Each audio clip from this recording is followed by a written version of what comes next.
ویم. السلام علیکم ملګري، امید ده چې ټولو ښه وئ. زه احسان وزیر یو ځل بیا تاسو ته مخاطب یم. ملګري ماشاءالله کوشش پله باندې سنه صدام را ولیده شوه چې 4 شورې کېږي لګیا دو.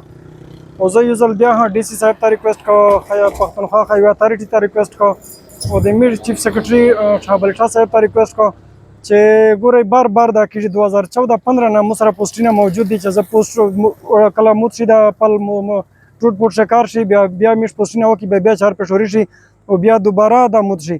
زه دا سوال ورته کوم، مینات ورته کوم، ریکویسټ ورته کوم په پښتو شی چې دا ټول پل چې کوم دی دا خروب دی، دا کوم بریکرې چې دي دغه هر چګې دي د هفته مخکې چې دا یو زون لوړ دی دغه پل د وجې هغه د بریکر د وجې چې ګاډي ایله کړې وه ای طرف ته ورغلی وم د موټرسایکل ولوسته دغه وجې لوړه. نو زه دا ریکویسټ کوم چې دوی ته که 4 پکېږي مکمله روغه چاره په ټوله پله وشي، لږ دا بجټ ورته منظور شي ځکه چې په دا باندې پلاکینه خلک سیر سي، د اسلام آباد راسه، پېښور راسه، کارک راسه، دا خلک پې سیر سي د بانګوال خلک. نو ویله د میټ ځوانۍ ته به کوئ، د خلک ځوانۍ ته به کوئ. او زه ریکویسټ کوم چې کم از کم دوی ته که کمیشن پېښه وخلی دوی ته ما پېښه وخلی دوی ته خالصه چاره وکړئ.